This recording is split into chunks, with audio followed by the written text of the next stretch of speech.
Hola, espero que todos se encuentren bien. Mi nombre es Marco Córdoba y la razón por la que he elaborado esta serie de videos es para facilitar el aprendizaje y hacer breve el estudio a la hora de los parciales.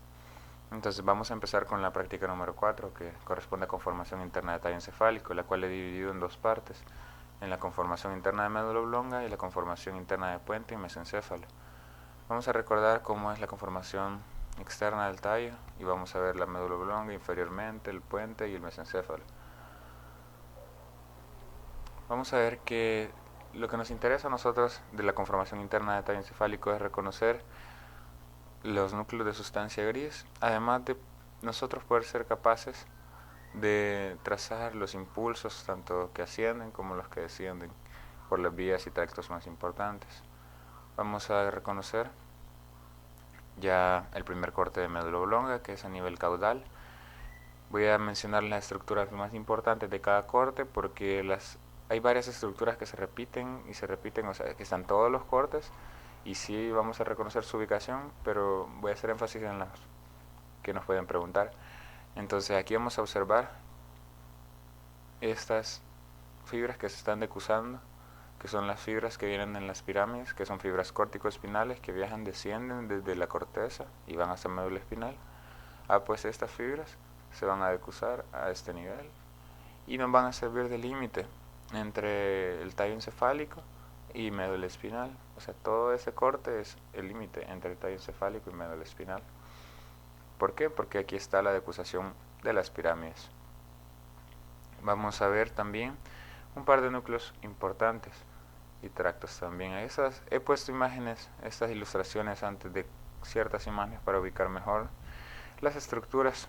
Ya cuando veamos acá, vamos a ver la decusación motora de las pirámides, el asta ventral que está siendo seccionada por esta. Vamos a reconocer que en médula oblonga, ya en esta sección en la que en médula espinal observamos el tracto de Lissauer y las sustancias gelatinosas, ya no los vamos a observar y vamos a reconocer dos estructuras que son el núcleo y el tracto espinal del trigémino correspondientemente. Vamos a observar el fascículo gracil y el fascículo cuneado. Vamos a observar también dos tractos que ascienden, que son de mucha importancia, que van desde médula espinal hacia el cerebelo, que son el espino cerebeloso dorsal y el espino cerebeloso ventral. Vamos a observar el núcleo grácil también. Vamos a seguir ascendiendo en los cortes y ese es un corte transversal a nivel de la decusación sensitiva o decusación del lemnisco medio. Esta es toda una vía que vamos a observar posteriormente. Vamos a ver que esta es la neurona de segundo orden de la vía, es decir, el núcleo gracil y el núcleo cuneado. Pues aquí estos núcleos hacen sinapsis con fibras que se originan de ellos mismos, que son las fibras arqueadas internas, que dice nuestro manual que circundan los núcleos periacueductales del canal central y que se decusan ventralmente para conformar los lemniscos medios. El lemnisco medio lleva la somnestesia de tacto fino, propiocepción y vibración de todo el cuerpo excepto la cabeza. Vamos a observar bien formada la estructura que sería la pirámide. Aquí están bien compactas las fibras que vienen desde corteza hasta médula espinal, las fibras córtico-espinales. Vamos a observar entonces que la estructura de mayor importancia son las fibras arqueadas internas que vienen originándose de los núcleos gracil y cuneado y forman el lemnisco medio. Entonces vamos a observar el núcleo gracil, el núcleo cuneado, vamos a observar el núcleo cuneado accesorio, cuneado lateral, vamos a observar el núcleo espinal del trigémino, vamos a observar las fibras arqueadas internas, como había dicho antes, y vamos a observar tres estructuras que van a llevar el mismo orden anatómico durante toda la médula oblonga y que por eso son importantes de reconocer. Ahí esa relación entre ellas, es decir, vamos a ver que la más posterior va a ser el fascículo longitudinal medial, vamos a ver que la más anterior va a ser el lemnisco medio, que ya habíamos mencionado antes, y vamos a observar que entre estas dos está el tracto tectoespinal. Entonces, esta va a ser la configuración de estas tres estructuras durante todo el recorrido en médula oblonga, así que es importante no olvidarlas. Vamos a ver el núcleo nuevo y el tracto espinal del trigémino, vamos a observar el espino cerebeloso dorsal, el espino cerebeloso dorsal, los tractos espino cerebeloso dorsales, ventrales y ventrales. Vamos a observar también el tracto espinotalámico y luego vamos a ver su importancia. Este es un corte ya superior a nivel de el complejo olivar inferior, vamos a ver que aquí está señalada en amarillo la estructura que es el cuerpo restiforme, y este cuerpo restiforme es importante recordar que junto con el cuerpo yuxarrestiforme conforman el pedúnculo cerebeloso inferior. También es importante señalar que este cuerpo restiforme está formado por fibras nerviosas olivocerebelosas y por el tracto espinocerebeloso dorsal. Entonces vamos a ver que delante de esa se va a ubicar el núcleo espinal del quinto. Vamos a observar el fascículo longitudinal medial. Vamos a observar dos núcleos que son muy importantes, que son los núcleos accesorios olivares dorsales y el núcleo accesorio olivar ventral, que dice nuestro manual que nos sirven para la dinámica, la estática, la metría y la exactitud de los movimientos evolutivos. Entonces, esos son parte del complejo olivar inferior. Vamos a observar el lemnisco medio, vamos a observar las pirámides, vamos a observar las fibras nerviosas olivocerebelosas que se decusan para poder llegar al cuerpo restiforme. Se originan de aquí y viajan en la línea media hacia el cuerpo restiforme del otro lado. Vamos a seguir viendo el espino cerebeloso ventral y vamos a observar el tracto tectoespinal, también la formación reticular.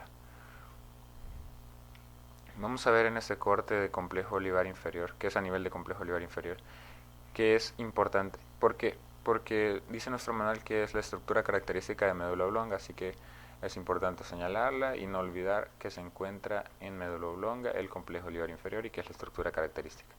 Entonces esta tiene dos núcleos que habíamos mencionado accesorios, que son el olivar accesorio ventral y el olivar accesorio dorsal. Vamos a observar el fascículo longitudinal medial, siempre en el mismo orden, junto con el tracto tectoespinal y con el lemnisco medio. Vamos a ver el núcleo espinal del trigémino, siempre por delante del cuerpo restiforme.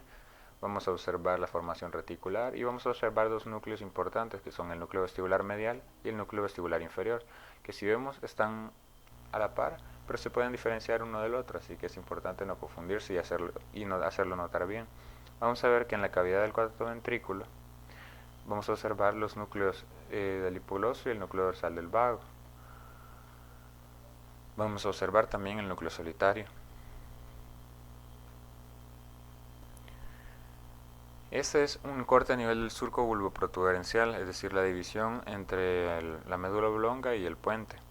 Vamos a observar estructuras siempre en el mismo orden, las que son el fascículo longitudinal medial, el tracto tectoespinal y el lemnisco medio. Si lo ven, siguen siempre en el mismo orden. Vamos a ver el núcleo espinal del trigémino. Vamos a reconocer estructuras como el tracto espinotalámico ascendente, el médula espinal, talámico, el tálamo. Vamos a observar el tracto tegmental central, que es el más grande. Vamos a observar la base de los el pedúnculo cerebeloso medio. Vamos a observar los núcleos pontinos. Vamos a observar además las fibras pontocerebelosas. Entonces, también vamos a poder observar las fibras corticoespinales. Obviamente, tenemos que reconocer que son descendentes y que en esta sección no vienen como en la de un segmento más inferior, que ya vienen en pirámides, aquí todavía no. Entonces, ¿cuál es la importancia? Y vamos a hacer un resumen de todas las estructuras importantes de médula oblonga. En el corte más caudal, la decusación motora. En el corte superior a ese, en el segundo corte, vamos a ver la decusación sensitiva. En el tercer corte podemos decir que el cuerpo restiforme es bastante importante saber quiénes lo componen y qué compone. También vamos a ver que a nivel superior al que mencioné antes, a un nivel superior al anterior, va a estar el complejo olivar inferior. Entonces este complejo olivar inferior con sus dos núcleos, que es muy importante recordar, que sirven para la exactitud de los movimientos evolutivos, la dinámica, la estática. También la somnestesia del lemnisco medio. Eso fue entonces médula oblonga. Gracias por su atención.